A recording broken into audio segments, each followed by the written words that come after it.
கூட ஒரே ஒரு கெஸ்ட் ரோல் தான் செஞ்சுருக்கேன். அங்கே அவர் எனக்கு காட்டிய அன்பும் மரியாதை, பெரிய தலைவர்களுக்கெல்லாம் வரும் கூட்டம் இவருக்காகவும் வந்ததை நான் பார்த்தேன். கிராமத்து ஆள் மாதிரி நாக்கை கடிச்சிக்கிட்டு கோவம் வந்ததுன்னா கேட்டுருவார். அது எந்த அரங்கமாக இருந்தாலும் பயப்பட மாட்டார் அவர். வணக்கம். இப்படி ஒரு நாளை எதிர்பார்க்க முடியாது. இதுக்கு ஒத்தியே எதுவும் கிடையாது. அவரை நான் முதல்ல சந்தித்த போது எப்படி எங்கூட பழகினாரோ அப்படி தான் அவர் பெரிய நட்சத்திரமான பிறகும் என்கிட்ட பேசிக்கிட்டு இருந்தார். விஜயராஜ், விஜயகாந்த், இது ரெண்டுக்கும் எனக்கு வித்தியாசமே தெரியாமல் வச்சுக்கிட்டதுக்கான காரணம் நான் அல்ல, அவர். அதாவது அவரை பற்றி சொல்லணுன்னா அவர் பல விமர்சனங்களை, அவமானங்களை தாங்கி மேலோங்கி வந்தவர். அதுக்காக எந்த காழ்ப்பையும் அவர் வச்சுக்காம தனக்கு ஏற்பட்ட அவமானங்கள் யாருக்கும் ஏற்படக்கூடாது என்பதில் முனைப்பாக இருந்தவர். அது பாராட்ட வேண்டிய ஒரு விஷயம். நாம் கடந்து வந்துட்டோம், அடுத்தவங்க அவங்க பார்த்துக்கிட்டோம் அப்படிங்கிறது இல்லாமல் அவங்களுக்காக போராடும் ஒரு குரல். அவர் நட்சத்திரமும் ஆனார் என்பது அவர் உழைப்பில் வந்தது என்றாலும்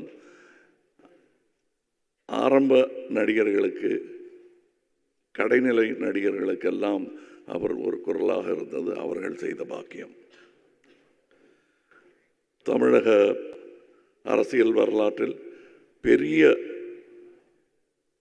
தலைவர்களுக்கெல்லாம் வரும் கூட்டம் இவருக்காகவும் வந்ததை நான் பார்த்தேன். அதில் அவர் சேர்த்த சொத்து என்னால் அதுதான்.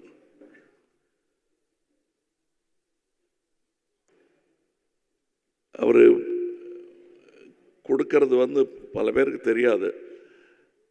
ஐ திங்க் அவருடைய பிறந்த நாள் அன்றைக்கின்னு நினைக்கிறேன், 1998 இருக்கும்.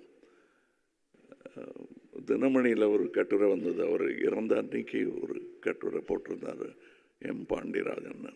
1998 நடந்தது அவர் நினைவு கூர்ந்திருந்தார்.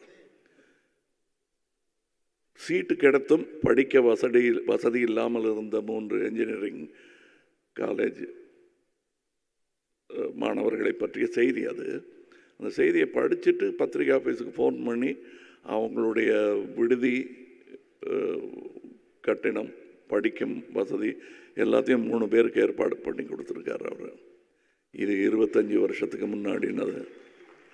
இன்னைக்கு அந்த மாணவர்கள் நடுத்தர வயதை எய்தி குழந்தை குட்டிகளுடன் நன்றாக இருப்பார்கள். அதை அவர்களும் மறக்க மாட்டார்கள். நினைவில் வைத்து கொண்டிருந்தவர்கள் யாரும் மறக்கவும் மாட்டார்கள்.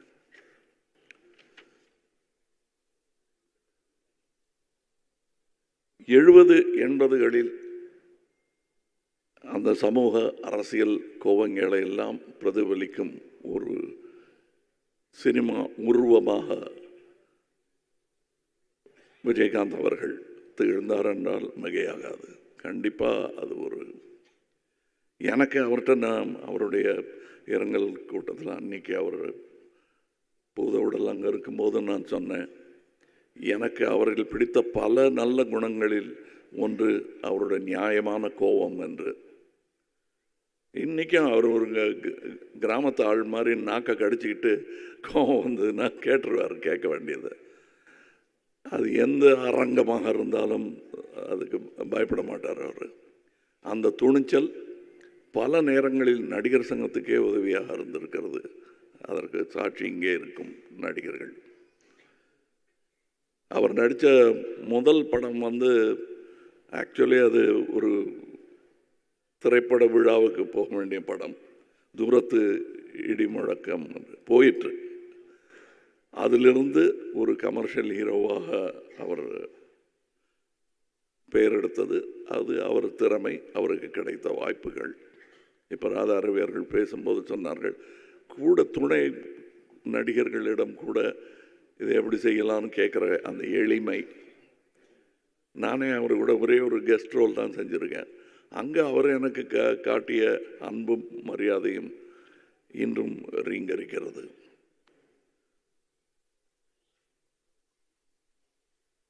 அவருக்கு இருந்த நண்பர்கள் இங்கே கூடியிருக்கிறார்கள். தனக்கு பிடிக்காதவங்களை கூட கூப்பிட்டு பேசிடுவார். அவர் அந்த தைரியம் உண்டு அவருக்கு. அந்த மாதிரியான குணாதிசயங்களை நாம் பிரதிபலிக்கலாம், காப்பி அடிக்கலாம், தப்பு இல்லை. அவர் போல் இல்லை என்று சொல்வது வழக்கம். அவர் போல் இருக்க வேண்டும் என்று முயற்சியாவது செய்வோம். வணக்கம். Good bye Vijayakanth. Good bye captain.